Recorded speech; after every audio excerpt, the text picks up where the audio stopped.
यहां पर सबसे पहले कि देखो क्या होता है कि एसएससी सीजीएल का जो आप पेपर देते हैं उसमें बहुत सारे पोस्ट होते हैं, और उसी में से एक सबसे दमदार और सबसे खूबसूरत पोस्ट है हमारा एएसओ इन एमईए। एक छोटी सी क्लिप इसके बारे में हम लोगों ने शेयर किया था, और वो क्लिप जो है 2.5 लाख से ऊपर व्यूज अर्जित कर चुका है। छोटा सा क्लिप, तो जब एक छोटा सा क्लिप 2.5 लाख से ऊपर का व्यूज जा सकता है, तो वहीं पर बच्चों का डिमांड था कि सर आप कंप्लीट वीडियो लेकर आओ और कंप्लीट तरीके से बताओ। ठीक है, पढ़ाई तो हम करते ही रहते हैं, साथ में कुछ ऐसा हो सके जिससे हमें काफी ज्यादा मोटिवेशन मिले, तो वो आप लोगों के हाजिर है, आप लोगों के सामने हाजिर है। मुझे पूरे 2 दिन लगे हैं इस पीपीटी को बनाने में। एक एक बात मैंने कंसल्ट की है, जो लोग ऑलरेडी फॉरेन डिपार्टमेंट में पोस्टेड हैं उनसे भी मैंने इन बातों को कंफर्म किया है कि क्या जो बात ऐसा सुनने में आता है क्या वो सही है या वो गलत है, कितनी बातें सही है कितनी बातें गलत है, क्या जो हम बात करते हैं महीने के 2 लाख 3 लाख रुपए हमें जो सैलरी मिलती है, क्या ये बात में दम है। क्या ये कहा जाता है कि जो बच्चे हमारे जो भी लोग विदेश मंत्रालय में एमईए में पोस्टेड होते हैं उनकी जो सैलरी होती है उसके अलावा जो फायदा हो गया, जैसे मानो कि अगर मैं एमईए में हूं, ठीक है, तो मुझे ऐसा पर्क मिलता है, 5 स्टार फैसिलिटी मिलती है, हेल्थ रिसोर्सेज में बेनिफिट मिलता है कि उस पर्टिकुलर कंट्री के सबसे टॉप अस्पताल में मैं फ्री में अपनी जो है वो इलाज करा सकता हूं अपना अपने फैमिली का। मेरे जो बच्चे होंगे उस स्कूल में, मतलब जैसे मानो अगर लंदन में पोस्टिंग हुई तो लंदन के सबसे टॉप स्कूल में फ्री में ऐसी शिक्षा मिल सकती है। क्या ये बात में सत्यता है?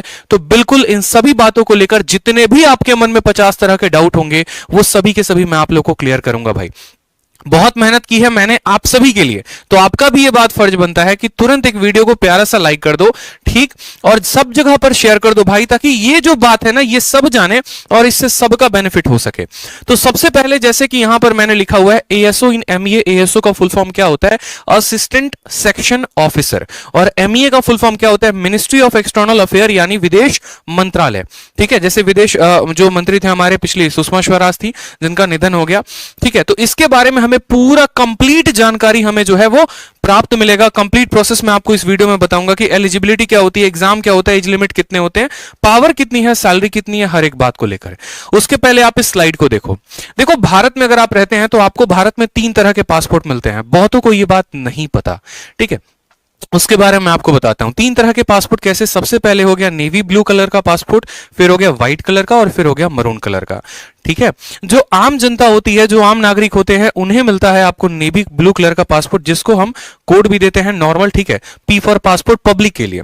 जैसे मानो कि अगर आप पासपोर्ट बनवा रहे हो, आपके पिताजी बनवा रहे हैं, आपके पड़ोसी बनवा रहा है, तो उसको नेवी ब्लू कलर का पासपोर्ट मिलेगा।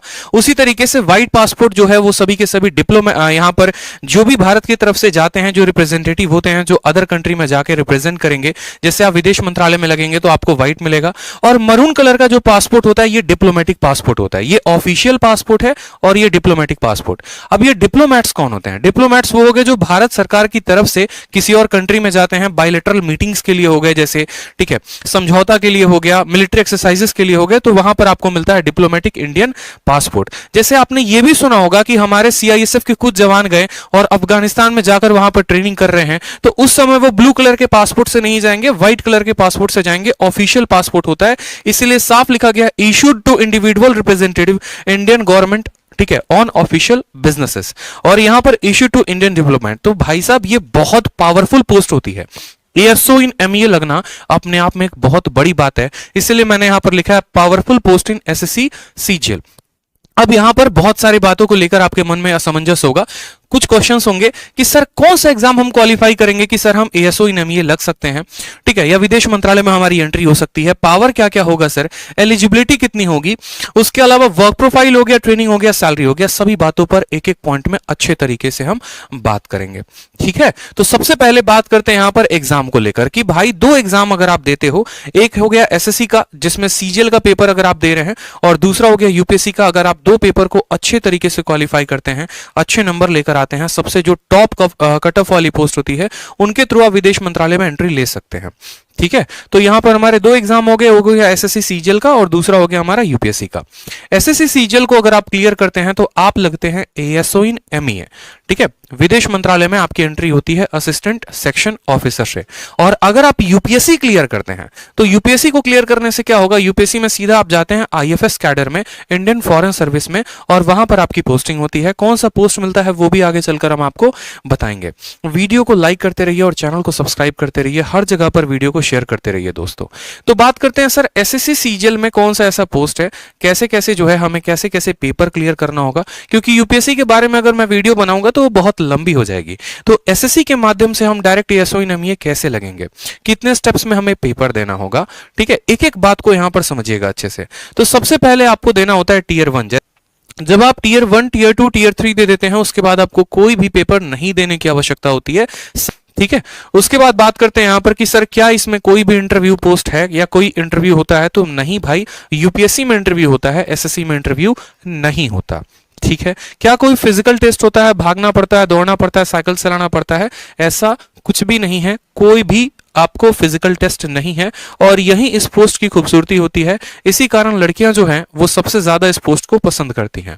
इसके बाद बात करते हैं टाइपिंग टेस्ट होता है, तो हाँ भाई टाइपिंग टेस्ट होता है, और टाइपिंग टेस्ट ज्यादा कठिन नहीं होता, बहुत ही आसान, बहुत ही नॉर्मल होता है, ठीक है। चलो नेक्स्ट बात करते हैं यहां पर पावर के बारे में कि सर पावर कितना है। तो भाई साहब पावर बेइंतहा है, बेहताशा पावर है, क्योंकि मैं आपको अभी दिखाऊंगा एक चलकर छोटी सी बात आगे, एक स्लाइड देखोगे ना आपको मजा आ जाएगा। मैं सच बताऊं तो मेरा मानना यह है कि अगर मैं एक वीडियो उससे संबंधित यूट्यूब पर डाल रहा हूं बच्चों को लेकर, तो मैं संपूर्ण जानकारी उनको दे सकूं ताकि उन्हें कहीं और भटकने की जरूरत ना पड़े। तो ये पावर शब्द है तो अपने आप में 5 लेटर का, लेकिन एक एक वर्ड आपको डिफाइन करेगा कि आपका सच में कितना बड़ा रुतबा होता है, कितना ज्यादा सम्मान होता है जब आप एएसओ इन एमईए लगते हैं तब। दूसरी बात करते हैं पैसे को लेकर। तो देखो भारत सरकार में जो नौकरियां होती है ना, यहां पर जो पैसे आपको मिलते हैं 4600 ग्रेड पे के अनुसार से 70,000 से 80,000 मिलती है। पैसा यहां तब बरसता है आपके अकाउंट में जब आप विदेश में पोस्टिंग लेते हैं, तब आपको महीने के 2-2 लाख 3-3 लाख रुपए मिलते हैं, वो भी हम आगे चलकर डिस्कस करेंगे।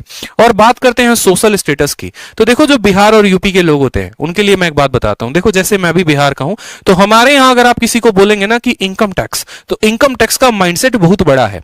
लेकिन अगर आप किसी को एमईए बोलेंगे ना, तो उनका माइंडसेट उतना बड़ा नहीं है, वो उस तरीके से नहीं समझेंगे, अच्छा एमईए क्या बोल रहा है पता ही नहीं। बहुतों को लगता है अरे एमईए तो पहली बार सुन रहे हैं, लेकिन आप उन्हें बोलो विदेश मंत्रालय।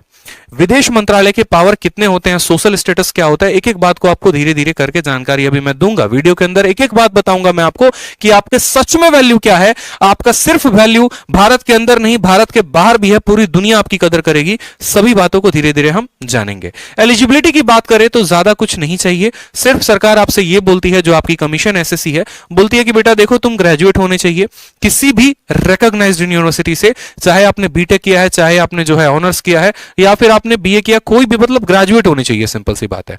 और एज की बात करें तो 30 साल तक की आपकी उम्र होनी चाहिए। 30 साल के अलावा भी रिलैक्सेशन मिलता है, वो अलग अलग कैटेगरीज में होते हैं। जैसे एससी कैटेगरी को अलग मिला, एसटी को रिलैक्सेशन मिलता है, इसके अलावा ओबीसी को एज का रिलैक्सेशन मिलता है, ठीक है। तो ये सभी जो हो गए आपको एज रिलैक्सेशंस भी मिलते हैं, जिसके बारे में अभी कभी डिटेल में बताऊंगा, ठीक है।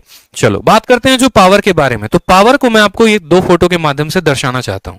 क्या होता है कि जैसे आपने देखा होगा, एक शब्द सुना होगा आपने, दूतावास, यानी इंग्लिश में एम्बेसी, सुना है ना आपने।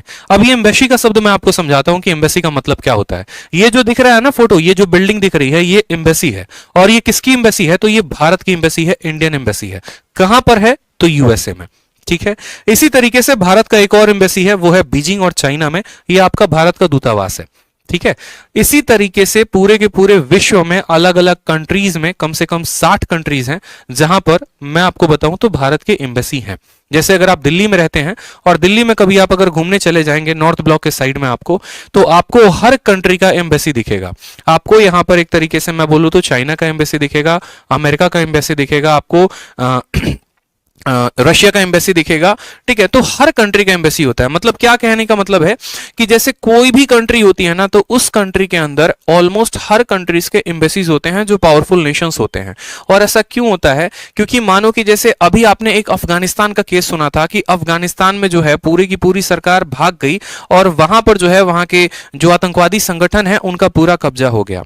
अब ऐसे केस में क्या हुआ, रातों रात तख्ता पलटा। अब रातों रात तख्ता पलटा तो अफगानिस्तान में जो भारत के निवासी रह रहे थे उनको वहां से बाहर कौन निकाले। आपने एक एयरलिफ्ट की मूवी भी देखी होगी अक्षय कुमार की, वहां पर भी मूवी में यह दिखाने की कोशिश की गई है कि एयरलिफ्ट के माध्यम से उस कंट्री में रह रहे भारत के सभी लोगों को भारत में लेकर आया गया। तो भाई ऐसे तो होता नहीं ना कि मैं अभी जाऊंगा बोलूंगा हाँ भैया चलो 5 एरोप्लेन लेके चलते हैं और अपने दोस्तों को उठा के लेके आते हैं, अपने भारतवासियों को उठा के लेके आते हैं, ऐसा नहीं होता है, ठीक है, ऐसा नहीं होता है। इसीलिए हर कंट्री में अपना एक एम्बेसी होता है, जहां पर उस कंट्री में भारत के रह रहे लोग जाकर वहां पर संपर्क करें, जो भी उनको समस्याएं हैं वो यहां पर बता सकें। ठीक है, और उसी तरीके से ये पूरे के पूरे डेटा को रिकॉर्ड करते हैं और इस तरीके से भारत को मदद करते हैं। एग्जाम्पल के तौर पर मान लीजिए कि मैं फंस गया हूं, कहां में जाकर, लंदन में मैं रह रहा हूं और वहां पर मुझे अपने कास्ट सर्टिफिकेट की जरूरत है, तो मैं जाकर किससे बोलूंगा? मैं अपने इंडियन हाई कमांड से बोलूंगा, मैं अपने इंडियन एम्बेसी में जाऊंगा। तो उस इंडियन एम्बेसी में जाएंगे, वहां पर आपके सारे ऑफिशियल वर्क्स होते हैं। ठीक है, जब कोई कंट्री से भी, आपके इंडिया से भी जाता है या कोई एनआरआई आ रहा होता है, तो सारा का सारा जो वर्क होता है वो आपके अपने कंट्री के एम्बेसी में होता है। तो हर कंट्री में भारत की एक एम्बेसी है, जैसे यूएसए में ये हो गया, उसी तरीके से चाइना में काम भी एम्बेसी हो गई।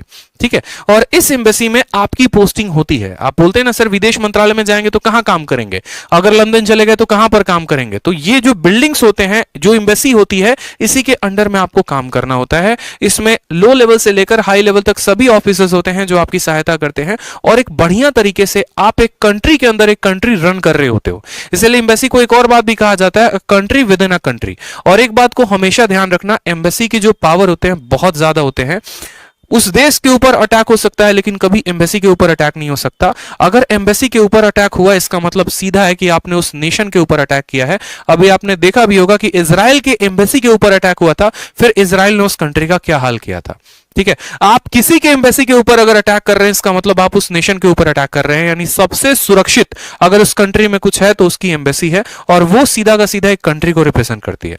और जब आप इसके अंदर काम कर रहे होते तो सोचिए कि आप एक भारत सरकार की तरफ से भेजे गए एक राजदूत हैं, जो पूरे के पूरे भारतवर्ष को रिप्रेजेंट कर रहा है। इसलिए मैं कह रहा हूं कि इसका जो पावर है और इसका जो सोशल स्टेटस है वो अपने आप में बहुत बड़ा है, बहुत महान है। ठीक है, नेक्स्ट बात करते हैं यहां पर वर्क प्रोफाइल के बारे में, कि चलो भैया इस बिल्डिंग में चले गए, काम कर रहे हैं, लेकिन काम कर क्या रहे हैं, क्या काम हमें मिला है? तो वहां पर जाने के बाद कम से कम 10-15 तरह के काम होते हैं जो नॉर्मली ऑफिशियल ऑन रिकॉर्ड हैं, लेकिन मैंने यहां पर फिलहाल तरीके के 3 काम लिखे हुए हैं। जैसे मानो यहां पर आपने आईएफएस ऑफिसर सुना है, सिर्फ ना कि बाहर की बात कर रहे हैं, हम इंडिया की भी बात कर रहे हैं। आईएफएस ऑफिसर कैसे आते हैं? यूपीएससी से। यूपीएससी आप देते हैं तो आईपीएस बनते हैं, आईएएस बनते हैं, और एक और होता है आईएफएस, इंडियन फॉरेन सर्विस। और इंडियन फॉरेन सर्विस के जो असिस्टेंट होते हैं वो सीधे के सीधे किससे जाते हैं? एसएससी सीजीएल से। यानी अगर आप यूपीएससी क्वालिफाई करेंगे तो आप आईएफएस ऑफिसर बनेंगे, और अगर आप यूपीएससी क्वालिफाई नहीं कर रहे, एसएससी से जा रहे हैं, तो आप उनके असिस्टेंट बनेंगे। धीरे धीरे आपका प्रमोशन होने के बाद भी आप भी जो है आईएफएस कैडर में आ जाते हैं। दोस्तों 1000+ लाइव कर दो, बहुत बड़ी जानकारी मैं आपको दे रहा हूं, इसीलिए मैंने कहा कि मुझे टोटल 2 दिन लगे हैं, 48 घंटे, तब जाकर ये पीपीटी बनी है। अलग अलग लोगों से मैंने संपर्क किया है, जो ऑलरेडी कोई बगदाद में पोस्टेड है, वहां से उनसे मैंने बात की फेसबुक के माध्यम से। ऑलरेडी जो है दिल्ली में कोई पोस्टेड है तो उनसे मेरी बात हुई है, तब जाकर एक कंप्लीट जानकारी मैं आप लोगों के लिए लेकर आया हूं, ताकि एक सही जानकारी मैं आपको दे सकूं, और ये एक अलग आपके अंदर पैदा कर सके कि नहीं यार अब तो मुझे भी करना है। आज बहुतों का सपना मैं बना देने वाला हूं यहां पर, कि आप चयनित कर लोगे कि हाँ भाई हम भी एएसओ इन एमईए लगेंगे, देख लेना। बस आज यहां सर दिखा रहे हैं और अब मेरे माइंड में ये पिक्चर जा रहा है, और अब तो मेरा विजन और क्लियर हो गया है। अब तो भैया एसएससी में रैंक लेकर आएंगे और एमईए बनकर रहेंगे। इसीलिए कह रहा हूं वीडियो को ज्यादा से ज्यादा लोगों तक शेयर कर दो, ठीक है, ताकि सबका बेनिफिट हो सके, सब ये पार्ट को जान सके। चलो नेक्स्ट बात करते हैं फाइलिंग वर्क इन एमओयू। अब देखो क्या होता है ये एमओयू शब्द, अगर आप करंट अफेयर पढ़ते होंगे तो आपने पढ़ा होगा मेमोरेंडम ऑफ अंडरस्टैंडिंग। ठीक है, क्या होता है कि जैसे मानो यहां पर आपने बहुत बार ऐसा भी सुना होगा कि यार इंडिया का समझौता हुआ है रशिया के साथ कि हम तुमको इतने वेपन्स देंगे, तुम हमें इतने वेपन्स दोगे। ठीक है, तो ऐसा नहीं होता कि मोदी जी जाके खुद जो है व्लादिमीर पुतिन के साथ बैठ के और बात कर लेंगे, हाँ भैया देखो हम तुमको 10 ब्रह्मोस दे रहे हैं, तुम हमको इतना ये देना वो देना, ऐसे नहीं होता। एक मेमोरेंडम ऑफ अंडरस्टैंडिंग जब बनता है तो उस कंट्री में जो हमारे डिप्लोमेट्स होते हैं वो पूरे के पूरे यहां पर सहयोग करते हैं, उनके सहायता से ही कोई भी चीज है वो लेन देन होती है यहां पर। ठीक है, तो वो असिस्ट करते हैं सबसे पहले आईएफएस ऑफिसर को। इसके अलावा फाइलिंग वर्क जो एमओयूज का होता है उनमें सबसे ज्यादा जो रोल होता है वो एएसओस का होता है, एमईए विदेश मंत्रालय वालों का सबसे ज्यादा हस्तक्षेप होता है। इसके अलावा आपने और भी बहुत सारे केसेस देखे होंगे, जैसे सुषमा स्वराज को किसी ने ट्विटर पर टैग कर दिया कि हम दुबई में काम करने आए थे और 5 साल हो गया, हमको बंधक बना के रख लिया गया है, प्लीज हमारी सहायता करिए। और ऐसे ऐसे वीडियो सुषमा स्वराज के पास आते थे, वो तुरंत विदेश मंत्रालय को वहां पर सूचित करती थी और वहां पर उस व्यक्ति को फिर वहां से छुड़ाया जाता था कानूनी प्रक्रिया करके। ठीक है, जैसे आपके विजय माल्या हो गए, वो भाग गए, या कोई और नीरव मोदी भाग गए यहां पर, तो फिर उसके बाद उसकी जिम्मेदारी जो होती है वो विदेश मंत्रालय की हो जाती है और सारा ट्रैक रिकॉर्ड सब कुछ जो है वो वही मॉनिटर कर रहे होते हैं। इसके अलावा यहां पर आपने देखा इंटरनेशनल कोऑर्डिनेशन, ये बहुत जरूरी है। जैसे मानो यहां का अगर कोई भी स्टेट का सीएम हो गया या किसी हमारे जो पीएम हो गए, वो अगर किसी कंट्री में जा रहे हैं, ठीक है, तो उनके साथ जो है माने मानो कि अगर मैं एक तरीके से बोलूं यहां पर कि पाकिस्तान के जैसे मान लो कि यहां पर इमरान खान हो गए, ठीक है, और उनके साथ मीटिंग करानी है, किनकी, मोदी जी की मीटिंग करानी है, किसी पर्टिकुलर पॉइंट पर मीटिंग करानी है, तो जो कोऑर्डिनेशन होगा, कोऑर्डिनेशन कैसे हो गया, कोई ऐसी कंट्री है जहां पर वो हिंदी नहीं बोलते और हम हैं जो हिंदी बोलते हैं, तो कोऑर्डिनेशन कराने के लिए जो है वहां पर उस तरीके से इस्तेमाल जो है, वहां पर जो सहयोग है वो सहयोग हमारे विदेश मंत्रालय की पूरी टीम करती है। जो ट्रांसलेटर हो गए, जो वहां पर ऑफिशियल पेपर वर्क हो गया, एवरीथिंग जो भी होता है वही विदेश मंत्रालय के बिल्डिंग से, वही विदेश मंत्रालय के डिपार्टमेंट से होता है। ठीक है, और जो लास्ट हो गया वो हो गया एनआरआई का, जिसके बारे में आप जानते हैं। ठीक है भाई, चलो, मेडिकल इश्यू नहीं है। और एक और फायदा मैं आपको बता दूं, जो कलर ब्लाइंड लोग होते हैं ना, वो भी विदेश मंत्रालय के लिए अप्लाई कर सकते हैं। इस बात को बड़े ध्यान से समझिएगा। हर कोई अपने दोस्तों को वीडियो शेयर कर दो, स्टेटस पे लगा दो। मैं बार बार कह रहा हूं, ऐसी जानकारी नहीं मिलेगी। आप वीडियो को शेयर करेंगे तभी मुझे मोटिवेशन आएगा, तभी मैं और ऐसी वीडियो आप लोगों के लिए यूट्यूब पर लेकर आऊंगा और आप लोगों के एक एक सेकंड की वैल्यू आपको दूंगा मैं। तो वीडियो को शेयर करिए दोस्त, हर जगह पर शेयर करिए। ठीक है, हर जगह पर शेयर करिए ताकि हर किसी का बेनिफिट हो और मुझे भी मोटिवेशन मिले कि मैं आप लोगों के लिए कुछ नया कर सकूं। ठीक है, इसके अलावा बात करते हैं यहां पर ट्रेनिंग के लिए। तो देखो आप लोगों की ट्रेनिंग कहां पर होती है। ट्रेनिंग जो होती है वो आपको जेएनयू में होती है। जैसा कि आपने सुना होगा, कन्हैया कुमार के नाम से भी जेएनयू काफी फेमस हो गया था। और बाकी यहां पर जेएनयू में जो है आए दिन प्रोटेस्ट भी चलते रहता है, ये भी आप जानते हैं। और यहां से बहुत बड़े बड़े पास आउट हुए हैं। तो यहीं पर एक ब्लॉक है एफएसआई, वहीं पर आपकी ट्रेनिंग चल रही होती है। इसमें किसकी किसकी ट्रेनिंग चलती है ये बात जान लीजिए। लबासना तो आप सब जानते हैं कि यूपीएससी का जब ट्रेनिंग होता है वो लबासना में होता है, लेकिन वहां से जब लोग अलग अलग कैडर के बाद आते हैं तो जो आईएफएस ऑफिसर्स हो गए उनकी भी ट्रेनिंग इसी जेएनयू में होती है। एसएससी सीजीएल के माध्यम से जो एमईए जाते हैं, एएसओ इन एमईए, उनकी भी जो आपको ट्रेनिंग हो गई वो इसी बिल्डिंग में होती है। इसके अलावा सीएचएसएल से जो एलडीसी हैं, एलडीसी में जो डिपार्टमेंट में जो अलग अलग जाते हैं टाइपिस्ट, उनका भी ट्रेनिंग इसी बिल्डिंग में होता है। और ट्रेनिंग का जो पीरियड रहता है वो 30 डेज का रहता है। इसी 30 दिन के अंदर आपको हर एक बात का जो है जानकारी दिया जाता है। ठीक है, बच्चा पूछ रहा है कि सर आपका नाम क्या है। हमारा नाम आदित्य रंजन है। ठीक है, और ट्रेनिंग में मुख्यतः किन बातों के ऊपर फोकस किया जाता है। ट्रेनिंग में मुख्यतः आपको इस बात पे फोकस किया जाता है कि आपको पासपोर्ट कैसे बनाना है। पासपोर्ट पे आपको, जैसे आपने देखा होगा, अगर आप अभी चले जाओ मानो पासपोर्ट बनवाने, तो पासपोर्ट बनवाने कहां जाओगे, जो आपका विदेश मंत्रालय का विभाग है वहीं पर जाओगे आप। ठीक है, तो ट्रेनिंग में ये सभी बातों के ऊपर फोकस किया जाता है। वीजा से संबंधित जुड़ी जानकारी, पासपोर्ट से संबंधित कि कौन सा नकली है कौन सा असली है। ठीक है, किसी का पासपोर्ट बनाना है, वीजा बनाना है किसी और कंट्री का, तो सभी जो है वहीं पर विभाग में होते हैं। इसके अलावा कुछ आपको एमईए के एडमिनिस्ट्रेशन बताए जाते हैं। ये सभी बातें मैंने यहां पर लिख रखा है। ट्रेड से संबंधित कुछ जानकारी हो गई, तो ये सभी के ऊपर आपको जो है 2-2 दिन 3-3 दिन करके आपका जो ट्रेनिंग होता है 30 दिन पूरा किया जाता है और इन सभी चीजों के बारे में आपको जानकारी दी जाती है। जैसे कि मैंने आपको सीबीआई में बताया था, सीबीआई में ट्रेनिंग कैसे होता है। सीबीआई वाली वीडियो जिन्होंने नहीं देखी है वो जाके मेरी 60 दिन 60 मैराथन के प्लेलिस्ट में देख लेंगे। इनकम टैक्स ऑफिसर की जिन्होंने देखी है वो भी जाके 60 दिन 60 मैराथन में देख लेंगे। ठीक है, तो जैसे कि मैंने बताया था कि सीबीआई में क्या होता है कि आपको बंदूक चलाना सिखाते हैं। ठीक है, आपको जो है नारकोटिक्स के बारे में पूरा का पूरा बताते हैं, ड्रग्स के बारे में पूरा बताते हैं, पूरा लॉ एंड ऑर्डर आपको पढ़ाते हैं। तो यहां पर आपको ना बंदूक चलाना सिखाएंगे, ना लॉ एंड ऑर्डर पढ़ाएंगे, ना आपको नारकोटिक्स के बारे में बताएंगे। जो इनका ऑफिशियल वर्क होगा उसके बारे में पूरी की पूरी जानकारी आपको दी जाएगी। 35 वीक नहीं कह रहा मैं, यहां पर 30 डेज कह रहा हूं, क्योंकि 30 दिन के अंदर इसकी ट्रेनिंग खत्म हो जाती है। 30 दिन के अंदर ट्रेनिंग खत्म। और एक और बात बता दे, अगर एसएससी सीजीएल में सबसे पहले किसी पोस्ट की ज्वाइनिंग आती है तो वो इसकी आती है। एग्जाम्पल मैं आपको दे रहा हूं, 2017 सीजीएल का जब रिजल्ट आया था तो तो रिजल्ट के 1 महीने के बाद यहां पर ज्वाइनिंग लेटर आ गया था, ट्रेनिंग का लेटर आ गया था कि भैया पहुंच जाइए जेएनयू, अपना बोरिया बिस्तर लेकर, वहां पर आपकी ट्रेनिंग शुरू हो जाएगी। लेकिन अगर वहीं हम एक्साइज इंस्पेक्टर की बात करें तो ये जो एक्साइज इंस्पेक्टर है, अभी इनका जो ज्वाइनिंग आया है वो पिछले 2021 के दिसंबर में आया है। तो सबसे फास्ट अगर किसी की ज्वाइनिंग आती है तो विदेश मंत्रालय की आती है, एएसओ इन एमईए की, और सबसे लेट अगर किसी का आता है तो वो एक्साइज इंस्पेक्टर होता है। इस बातों को भी ध्यान रखेंगे। मतलब जब तक एक एक्साइज इंस्पेक्टर का पर्सन ज्वाइन करेगा तब तक 1 साल की जो सैलरी है या 1 साल का जो प्रमोशन ग्रोथ है वो आपको विदेश मंत्रालय से मिल जाता है। जो सबसे इंपॉर्टेंट बात होती है वो है पोस्टिंग के बारे में। पोस्टिंग के बारे में बहुत बच्चे जो होते हैं सोच रहे होते हैं, अरे ऐसे कैसे, हमको क्या पहले पोस्टिंग में लंदन भेज देगा, दूसरे पोस्टिंग में क्या हमको अफगानिस्तान बगदाद भेज देगा, पाकिस्तान भेज देगा। तो पोस्टिंग के बारे में एक बहुत मिथ चल रहा होता है, ठीक है, कि किसी को क्या ऐसे थोड़ी है कि लंदन भेज दे। तो कैसे पोस्टिंग होता है, प्रोसीजर क्या होता है, जानकारी कैसे होती है, सब बातों को समझो।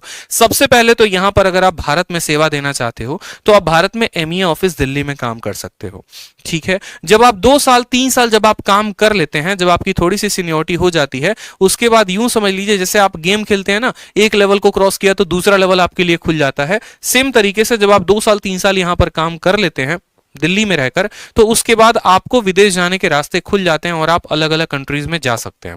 अलग अलग कंट्रीज में जाने का भी क्या प्रोसीजर है वो भी हम आपको बताएंगे। पहले भारत में समझ लेते हैं कि भारत में कहां कहां काम करना है। कोई अगर दिल्ली में जॉब करना चाहता है तो दिल्ली में कर सकता है, और अगर दिल्ली में जॉब नहीं करना चाहते, आप किसी और स्टेट के हैं, कोई जैसे मानो यहां पर चंडीगढ़ का है, या कोई पंजाब का है, कोई हरियाणा का है, कोई उत्तराखंड का हो गया, तो आपके अलग अलग स्टेट में भी रीजनल ऑफिस होते हैं, पासपोर्ट ऑफिस और स्पार्ट पोस्ट ऑफिस में जो है आप वहां पर वर्क कर सकते हैं, ठीक है। तो ये तो हो गया हमारा इंडिया का बात। नेक्स्ट बात करते हैं फॉरेन पोस्टिंग के बारे में। फॉरेन में कितने तरह के पोस्टिंग होते हैं, यहां पर देखो छोटे से स्लाइड के माध्यम से बताया है, ठीक है भाई। चलो, फॉरेन पोस्टिंग में क्या होगा, देखो कितने तरह की कंट्रीज होती है। एक होता है ए स्टार कंट्री, दूसरा होता है ए, फिर होता है बी कंट्री, फिर होता है सी कंट्री, फिर होता है सी स्टार, और इसके बाद भी एक और कंट्री होती है। इसके बारे में संपूर्ण जानकारी मुझे उस भाई से मिली जो ऑलरेडी बगदाद में है और जो ऑलरेडी एएसओ इन एमईए है। उन्होंने पूरी की पूरी जानकारी दी। उन्होंने कहा कि भाई ऐसे नहीं होता है कि तुम जो है सीधा का सीधा लंदन चले जाओगे काम करने। एक प्रोसीजर होता है, प्रोटोकॉल होता है। प्रोटोकॉल क्या होता है, जैसे मानो सबसे पहले मैं एएसओ इन एमईए लगा। एएसओ इन एमईए लगने के बाद क्या हुआ कि मैंने 2 साल 3 साल भारत सरकार में सेवाएं दी, दिल्ली में जो है मेरा पूरा का पूरा काम चला। उसके बाद हमारे लिए ऑप्शंस बाहर जाने के खुल जाते हैं। बाहर जाने के कितने ऑप्शंस है, तो एक तरीके से यूं समझ लो 60 कंट्रीज हैं, लेकिन शुरू में जो हमारे पास ऑप्शन आता है वो 30 कंट्री का आता है। उस 30 कंट्री में हमें अपना फॉर्म फिलअप करना होता है। फिर पूरा का पूरा पेपर वर्क होता है, और पेपर वर्क होने के बाद तब वो पहुंच जाता है आपके ऑफिस में, और फाइनली कुछ महीने के अंदर आपके पास आ जाता है कि हाँ आपको ये कंट्री मिला है। अगर मानिए कि आपको पाकिस्तान मिल गया और आपको पाकिस्तान नहीं जाना है तो आप जाने के लिए बाध्य नहीं है, कोई आपको फोर्स नहीं कर रहा है, आप मना भी कर सकते हैं। लेकिन मना करने के बाद क्या होता है कि कुछ महीने के ऊपर आपके बैन लग जाता है। कुछ महीनों तक आपके ऊपर बैन लगा रहता है कि अब आप अप्लाई भी करेंगे दोबारा से तो ऐसा नहीं होगा। ऐसा क्यों होता है, क्योंकि यार देखो जब आप पोस्टिंग के लिए फॉरेन में अप्लाई कर रहे होते हो तो बहुत सारे पेपर वर्क होते हैं। अब भारत सरकार ने इतना पेपर वर्क किया और आपने झटके भर में जो है उनका दिल तोड़ दिया, कहा कि नहीं भैया हम तो जाएंगे ही नहीं, तो इसीलिए आपको कुछ महीने के लिए बैन किया जाता है। लेकिन उसके बाद फिर ऑप्शंस फिर से खुल जाते हैं। अब बात करते हैं ये जो कंट्रीज हैं, कोडिंग है, इस कोड में किस किस तरह के कंट्री आते हैं। जैसे ए स्टार हो गया, ए स्टार में न्यूयॉर्क हो गया, लंदन हो गया, जितने बड़े बड़े शहर हो गए, बड़ी बड़ी कंट्रीज हो गई, वो सभी के सभी ए स्टार्स में आती हैं, ठीक है। दोस्तों वीडियो को लाइक कर दो, मैं बार बार कह रहा हूं सभी के सभी वीडियो को शेयर करो, लाइक करो, चैनल को सब्सक्राइब करो, ठीक है। वीडियो को हर जगह पे शेयर कर दो, 1000+ लाइक चाहिए दोस्तों। बहुत इंपॉर्टेंट और बहुत सही कंटेंट हम आपको दे रहे हैं, ठीक है। इसीलिए इस कंटेंट के दम पे एक मोटिवेशन मुझे मिले, इसीलिए मैं कह रहा हूं कि हर जगह वीडियो को शेयर करिए, लाइक करिए, ठीक है। उसके बाद बात करते हैं, जैसे ए हो गया हमारा, यहां पर आता है लंदन जैसा आपका कंट्री हो गया, ठीक है। फिर बात करते हैं यहां पर बी नंबर में, जैसे बीजिंग। बीजिंग कहां है, चाइना में है, जिसकी मैंने आपको फोटो भी दिखाई थी यहां पर, और जिसका मैंने कहा भी था कि देखो ये बीजिंग है। ये आपका बी कोड कंट्री हो गया। बीजिंग कहां गया, चाइना में, ये आपका भारत का एम्बेसी है वहां पर, ठीक है। जैसे बैंकॉक का भी आपने नाम सुना है, तो बैंकॉक भी किस में आता है, तो बी कंट्री में आता है, बी कोड में आता है। सी हो गया आपका मॉस्को। मॉस्को कहां है बताओ, रशिया में, ठीक है। तो मॉस्को जो है अगर आपको है तो आपको सी कंट्री के लिए अप्लाई करना पड़ेगा। नेक्स्ट हो गया आपका सी स्टार, और इसको स्टार क्यों दिया गया है? इसको कभी कभी हार्ड कंट्रीज भी कहा जाता है, जैसे आपका इस्लामाबाद। इस्लामाबाद का मतलब यूं समझ लो पाकिस्तान, ठीक है। तो अब मैं बताता हूं कि यहां पर पोस्टिंग के प्रोसीजर्स क्या क्या हो गए। जैसे मानो मैंने फॉरेन पोस्टिंग के लिए अप्लाई किया, तो शुरू शुरू में जो हमें स्टार्टिंग मिलती है वो हमें सी प्लस स्टार कंट्री से मिलता है, सी स्टार कंट्री से मिलता है। जैसे अफगानिस्तान हो गया, पाकिस्तान हो गया, ठीक है, बगदाद हो गया, इन कंट्रीज में पोस्टिंग होती है। जैसे जैसे सीनियरिटी डेवलप होते जाती है, या जैसे जैसे आपका जो है थोड़ा थोड़ा वर्क एक्सपीरियंस बढ़ते जाता है, फिर आपको सी स्टार के बाद सी दिया जाता है, सी के बाद बी होता है, बी के बाद ए होता है, ए के बाद ए स्टार होता है, और इस तरीके से इस ऑर्डर में आपकी पोस्टिंग होते जाती है। यानी अगर यूं सोच ले कि पहले पोस्टिंग में ही हमको लंदन ट्रांसफर मिल जाएगा, तो ऐसा पॉसिबल नहीं है। एक आधा एक्सेप्शनल केस होते हैं जिसमें अगर आपका किसी के साथ कोई पहुंच है, नेता के साथ या किसी के साथ, तो आप अपनी पोस्टिंग इनमें किसी कंट्री में करवा सकते हैं। अन्यथा आपको जो जनरल प्रोटोकॉल है, प्रोसीजर है, आपको उसी तरीके से फॉलो करना पड़ेगा और उसी तरीके से आपकी पोस्टिंग होती है, ठीक है। नेक्स्ट बात करते हैं सैलरी के बारे में। तो जो सैलरी है वो इंडिया में आपको 70 प्लस के करीब में मिलता है, लेकिन जैसे आप इंडिया से बाहर जाते हैं, किसी और कंट्री में जाते हैं, जैसे मानो कि कोई बगदाद में है, या यूं समझ लो कोई लंदन में है, ठीक है, या कोई आपका जर्मनी में है, तो उसकी सैलरी कितनी होगी? क्या उसको 70,000 रुपया ही मिलेगा? तो ऐसा नहीं है। देखो क्या होता है कि सैलरी जो डिसाइड होती है ना, वो करेंसी के पावर के ऊपर डिसाइड होती है। एग्जाम्पल के तौर पर यूं समझ लो कि अगर भारत में ये सैलरी 70,000 है, तो विदेश में यही सैलरी जाकर उनके अकॉर्डिंग कितना हो जाएगा, वहां के खर्च के अकॉर्डिंग, वहां के महंगाई के अकॉर्डिंग सभी चीजों को कैलकुलेट किया जाता है कि यहां पर अगर हम जो हाउस अलाउंस है 8,000 रुपया किराया दे रहे हैं, तो क्या वहां पर अगर कोई फ्लैट लेगा तो क्या 8,000 में निपट जाएगा? इन सभी चीजों को कैलकुलेट करते हुए जो आपका अप्रोक्सीमेट इंडियन करेंसी में कन्वर्ट करने के बाद जो सैलरी आती है वो 2 से 3 लाख रुपए आती है। किसी किसी कंट्री में 2 लाख है, किसी में 2.5 लाख है, किसी में 3 लाख है। तो फॉरेन पोस्टिंग में इंडियन करेंसी के हिसाब से आपको 2 से 3 लाख रुपए मिल जाता है महीने के, जो कि अपने आप में बहुत बड़ी बात है। इसमें आराम से जो है आप लाख 1.5 लाख रुपया खर्चा करके बाकी पूरा का पूरा आप सेव कर सकते हैं, अपने घर बेच सकते हैं, कोई भी काम आप कर सकते हैं। इसलिए सबसे लुक्रेटिव और प्रॉफिटेबल जो पोस्ट होता है वो एमईओ कहा जाता है, जिसमें सबसे ज्यादा सैलरी होता है। इसके अलावा दोस्तों ये बात समझो, ये जो पर्क्स है ये अपने आप में बहुत बड़ा बात है। अगर मैं बोलूं ना कि मुझे मोटिवेशन कैसे मिलेगा, जाहिर सी बात है, इंसानी फितरत है, किसी को भी मोटिवेशन मिलता है तो पैसे से मिलता है, किसी को भी मोटिवेशन मिलता है तो एक तरीके से उसके बेनिफिट से, जो उससे फायदे हैं। जैसे मानो मैंने आपको कहा 2 मोबाइल है, एक रेडमी हो गया और एक नोकिया हो गया, और मैंने कहा कि आप इसमें कौन सा लोगे, तो आप क्या देखते हो? फीचर्स देखते हो, यार इसके फीचर्स अच्छे हैं, इसकी क्वालिटी अच्छी है, तो ये वाला मोबाइल लेंगे। उसी तरीके से जब आप एसएससी का पेपर दे देंगे, तो पेपर देने के बाद डॉक्यूमेंट वेरिफिकेशन में जब जाएंगे, पोस्ट प्रेफरेंस जब भरेंगे, तो बहुत सारे पोस्ट हैं, तो उसमें आप किसको सबसे पहले नंबर पर स्थान देंगे? वो कब देते हैं? जब आप अपना देखते हैं कि हाँ भाई इससे संबंधित क्या क्या फायदे हो सकते हैं, ठीक है। कोई अगर मानो घूमना चाहता है, ठीक, अलग अलग कंट्रीज में, तो वो एमईए के लिए अप्लाई करता है। कोई पुलिस की सर्विस में जाना चाहता है तो सीबीआई या एक्साइज इंस्पेक्टर में जाता है। किसी को नॉर्मल ऑफिस लाइफ चाहिए तो वो सीएसएस में जाता है। तो उस तरीके से इसमें क्या क्या फर्क होता है, पर्क जो है, बेनिफिट जो है वो क्या क्या मिलता है? तो सबसे पहले बहुत ज्यादा सैलरी होती है, जैसा कि मैंने बताया 2 लाख से 3 लाख रुपए के करीब में, ठीक है। इसके बाद बेस्ट अमेनिटीज। अब बेस्ट अमेनिटीज के बारे में थोड़ा सा जानकारी देता हूं, जिसमें मैंने हेल्थ और एजुकेशन लिखा है। जैसे मानो आप भारत में 70,000 रुपए महीना कमा रहे हो, ठीक है, आप बीमार पड़ गए, आपको क्या होगा कि खर्चा कराने में ही, इलाज कराने में ही आपके पूरी की पूरी सैलरी चली जाएगी। या आपके बच्चे थोड़े थोड़े बड़े हो रहे हैं, आप उनको सबसे टॉप स्कूल में रख रहे हो, महंगाई का जमाना इतना है, महीने के 10-10 हजार रुपए आपका महीने का फीस लग रहा है। लेकिन अगर आप एएसओ इन एमईए लगते हैं तो ये 2 चीजें जो है आपकी भारत सरकार देती है, ठीक है। यानी आप बीमार हुए या आपके परिवार में कोई भी बीमार हुआ तो उस कंट्री के सबसे उच्च अस्पताल में आप फ्री में इलाज करवा सकते हैं, कोई रुपया नहीं लगेगा। और उस कंट्री के सबसे टॉप स्कूल में 12वीं तक, 12th तक आप अपने बच्चे की फ्री में पढ़ाई करवा सकते हैं। उसका पूरा का पूरा जिम्मा कौन उठाता है? भारत सरकार उठाती है, ठीक है। कौन उठाता है? भारत सरकार उठाती है। नेक्स्ट बात करते हैं 5 स्टार अकोमोडेशन। 5 स्टार अकोमोडेशन क्या है? जैसे मानो मुझे पोस्टिंग मिली कहां पर? जर्मनी में, और जर्मनी में गया तो मुझे वहां पर कोई एक जो है हाउस मिला ही नहीं, सरकार की तरफ से रहने के लिए कहीं पर कोई अभी क्वार्टर अवेलेबल ही नहीं है। तो क्या होगा, मैं वहां के किसी भी 5 स्टार होटल में रह सकता हूं, और जितना भी खर्चा आएगा वो पूरा का पूरा खर्चा कौन देगा? तो भारत सरकार देगी। यानी जब तक हमें यहां पर क्वार्टर नहीं मिलता है तब तक 5 स्टार अकोमोडेशन मिलता है। और ये किसके तरफ से होता है? तो तो भारत सरकार के तरफ से मिलता है यहाँ पे।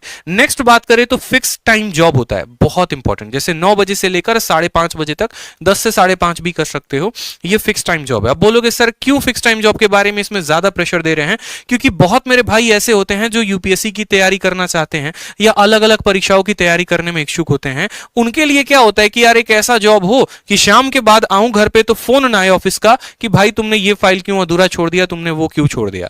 तो इसमें यह फायदा है कि फिक्स टाइम की जॉब है, घर पे आने के बाद आपको टेंशन नहीं है क्या हुआ ऑफिस में क्या नहीं हुआ, आप आराम से रिलैक्स होकर आगे यूपीएससी की तैयारी कर सकते हैं या किसी भी एग्जाम की या कोई और अपना काम कर सकते हैं। तो ये बहुत फायदेमंद होता है।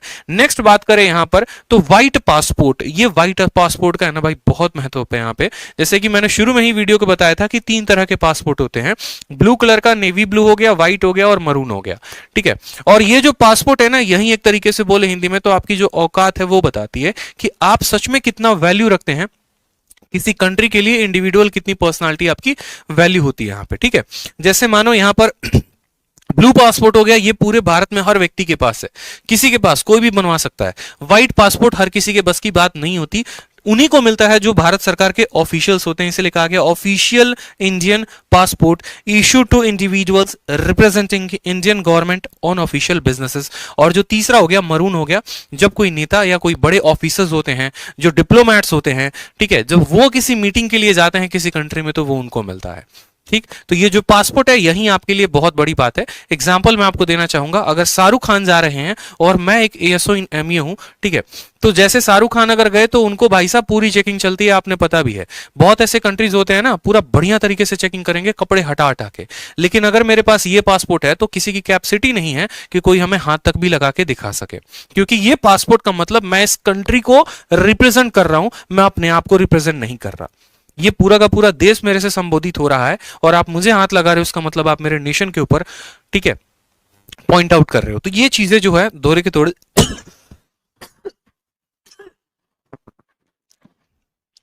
बेनिफिट मिलते हैं, ठीक है।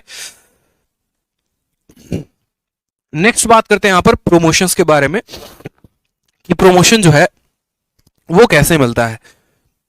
तो प्रमोशन के बारे में सबसे पहले जान लेते हैं, ठीक है, प्रमोशन के बारे में सबसे पहले जानिए। तो सबसे पहले अगर आप सीजीएल क्वालिफाई करते हैं तो सीजीएल से आप लगते हैं असिस्टेंट सेक्शन ऑफिसर, एएसओ इन एमईए, ठीक है। और एएसओ इन एमईए के बाद क्या होता है कि क्या वहीं पर हमारी कहानी खत्म हो जाती है क्या? उसके आगे हमें कोई पेपर नहीं देना होता, ऐसा नहीं है, उसके आगे भी पेपर देना होता है और भी बहुत सारी बातें होती हैं।